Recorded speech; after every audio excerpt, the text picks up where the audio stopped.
The rock music was so loud, I had to put my hands over my ears to try and block out the noise. Everyone around me was dancing and swaying like crazy, and Emily had joined them. She looked so weird. Emily was your typical nice girl who'd never been into rock music before. I don't know what happened that made her want to come to this party. I shouldn't have joined her and come along. I felt afraid. I wanted to call my dad to come pick me up, but he wouldn't be able to hear me in the middle of all that noise. I tried texting him, but there was no signal. I felt like I was trapped in some kind of torture chamber. I told Emily I wanted to move away from the dance floor, but I don't think she heard me. She was flipping her hair and rolling her eyes. She looked like a ghost. Her pupils disappeared, and it was as if there was only white in her eyes. What on earth was she doing? I moved away from everyone and sat in the quietest place I could find. But it wasn't exactly ideal because people from the party were using that corner to pee in.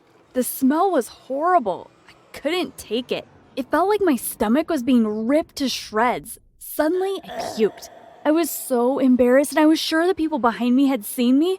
I was hesitant to turn around, but when I did, I couldn't believe it. No one even cared about what I'd done. There was even a couple making out. How disgusting. I walked a few steps away from that corner, only to see a tall, handsome guy making his way towards me. He said, "Had a bit too much to drink, eh?" I replied in a serious manner, "No, I don't even drink. Everything about this party makes me feel sick. I feel like I ate a whole nest of worms and they're crawling around inside me."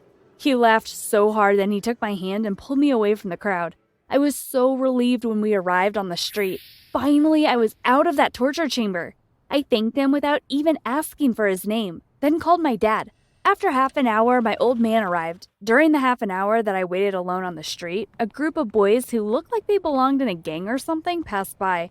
I was terrified. My heart was beating so hard I thought it would burst out of my chest like a bird in a cuckoo clock. I tried to ignore them and focus my gaze forward, but something strange happened. I heard them yelling, "Run, he's here!" I looked around, but there was no one except for the nice guy who'd helped me leave the party. He must have been keeping an eye out for me to make sure I was safe. My dad arrived, and when I turned to thank him, he'd vanished. The next day at school, Emily was avoiding me. I knew right away that she was annoyed I ditched her the night before. I'm an idiot. How had I forgot to tell her? But that wasn't the only thing bothering me. Emily didn't quite look like herself. She was wearing all black and she had fake tattoos. She wore eyeliner that covered her entire eyelids. She actually looked really scary. This wasn't what Emily was usually like. Normally she dressed like me and the other girls. I went back home without even getting the chance to speak to her. I took out my phone to call her, and that's when I received a text saying, "If anyone asks, I slept over at your place last night. Emily hadn't made it back home, and it was all because of me." I felt my heartache. The poor girl must have spent the whole night in that awful place. I replied, "It's okay, but are you all right?" She didn't respond. That was the last text I ever got from Emily. After that day, she acted completely different. She was mean to everyone and always chose to sit alone. She even stopped going to cheerleader practice. She was going downhill at a rapid pace, and what made it worse was that there was nothing I could do. One day I was helping my dad out at our pizza shop. One of the employees was sick, so I was covering for him. While I was out on the delivery bike, I spotted the guy I'd met at the party. Finally, I had a chance to properly thank him, I thought to myself. I pulled up next to him and told him that I was happy to see him and that I was thankful for his kindness. He smiled and told me he had been thinking about me ever since and that he'd been trying to find out my name or address, but to no avail. But then he invited me to hang out with him sometime. We exchanged numbers and then we went our separate ways. His name was Edward, and I was suddenly feeling very excited. That evening, I was receiving pizza orders on the phone when someone called and ordered a pizza, but in a really weird, scary way. At first, all I heard was a small sound. I said, "Pizza Amigos, how can I help you?" But I didn't hear any answer. The beeping sound continued to get louder, so I repeated myself, but this time they hung up. The phone rang once again, and I answered. A creepy voice said, "I want to order a big pizza with pepperoni in your blood." I shook it off and told myself that was probably just one of those stupid prank calls. I went home on my bike without thinking about the phone call. Behind me, a car was driving very slow. I thought I was in its way, so I moved to the side, but it didn't drive past me. Every turn I took, it followed me. The whole thing was terrifying. I didn't dare look behind me. I tried pedaling faster, but I couldn't escape the car. Because it was so dark, I bumped into something on the road and fell onto the ground. The street was completely empty and I hurt my leg badly. My shoulder was also bleeding. The car stopped and 2 people came out. I couldn't believe my eyes. One of them was Emily. I raised my hand towards her and said, "Emily, help me," but all she did was increase my panic. She got close to me and started pushing the wound until it bled even more. The whole time she had this creepy, manic smile on her face. I couldn't see the guy standing behind her because he was too far back. I tried screaming and pushing her away, but no voice came out. Fear and pain had frozen me on the spot. She took a piece of cloth and squeezed the blood out of my shoulder. Then she left me all alone in the middle of the street. I don't remember anything else except opening my eyes and finding myself in the hospital. My dad told me that I had to get stitches on my shoulder and that I could leave the hospital in a few hours. My dad left me alone to rest. Then my phone rang. It was Edward. A small smile grew on my face. Without even saying hello, he said, "Are you alone in the room?" "Yes," I answered. He hung up and opened the door to the room I was in. Then he closed it behind him. He got close to me and asked if I was okay, so I answered that I was fine, but what he said after that made my blood turn cold. He got close to me and held my wound until I cried from pain. He held his hand over my mouth so I wouldn't scream and whispered in my ear, "If you ever tell anybody about what happened yesterday, I will never leave you alone, and I will make sure that the rest of your life is miserable." Then he just left the room without looking back.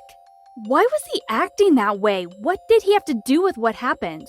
What was his relationship to Emily? Was he? No, that wasn't possible. Edward protected me that night at the party. He couldn't be the one who was with Emily last night. But how else could I explain his threat? I went back home and I found it really hard to sleep. I tried calling Emily a few times, but she never ever picked up. But at that point, I was desperate for answers, so I waited until my dad had fallen asleep, and then I snuck out of the house. I wasn't able to ride my bike, so I called a taxi. The driver drove me to Emily's house, and I asked him to wait for me. When I knocked on the door, her mom opened. In a cold tone, I asked her, "Where's Emily?" She said that she thought she was sleeping at my place because we had a test tomorrow. I didn't know what to say next. I couldn't do anything but head back to the taxi, completely ignoring her mom's questions. The next day, I was so afraid that I asked my dad if I could go to work with him. He refused to take me and insisted that I stay home and rest. So I stayed at home alone. The day was long and boring, until it turned into a nightmare. As the sun was beginning to set, I heard a rattling sound on the window. I looked, and what I saw almost gave me a heart attack. Edward was standing outside with a creepy smile plastered across his face. I grabbed my phone quickly so I could call the cops. He yelled loudly, "If you don't put that phone down, I'm gonna smash this window and come in and kill you. You better open the door for us." Us? Who was us?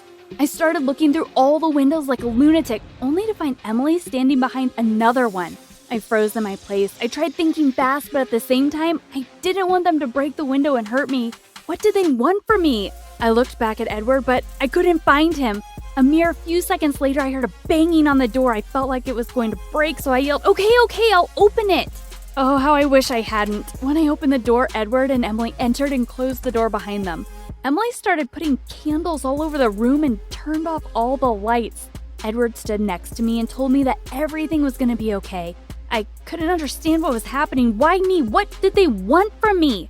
After a few minutes, they sat me down on a chair in the middle of the room. Edward wore a long cloak and hid his face with a hoodie. I wished with all my heart for my dad to return and rescue me, but he was still at work.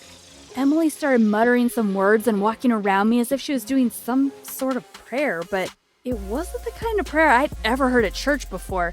It was something terrifying that I couldn't explain. Suddenly, the whole place turned eerily quiet. I saw Emily carrying something sharp and coming towards me. I started screaming hysterically, hoping that one of my neighbors might hear me. I stood up, but due to the darkness, I didn't know where to go. After a few seconds, I heard someone coming into the house and turning on the lights. I couldn't believe my eyes. It was my dad with the police. But how? The police took Edward and Emily, and my dad ran towards me to make sure I was okay. My shoulder was bleeding. It must have been because of the adrenaline passing through my veins. He took me to the hospital, and on our way, I asked him, "How did you know?" He replied, "I didn't." Emily's mom called me worried sick and told me that Emily hadn't been home for the last 4 days, and then she told me about your weird visit last night. So I told her that we were going to call the cops and for her to meet me at our house. When we arrived, we heard your screams and saw the house was in complete darkness. Later, I learned that Emily was involved with people who do devil worshipping, and that in order for her to become one of them, she had to collect 7 cups of blood. The blood she'd taken from me was probably not enough, so she had to come back to take more. That explained the sharp object she was carrying. As for Edward, he was a complete lunatic. He convinced people that he could give them supernatural powers if they completed the ritual. To tell you the truth, to this day, I still can't shake off the fear I felt that day. As for Emily, I don't know what happened to her, or the 6 other people she attacked before me. I only know that she didn't kill anyone, but she did hurt a lot of people. Did you like my story? Please share your thoughts in the comments. And don't forget to like this video and subscribe to the channel for more.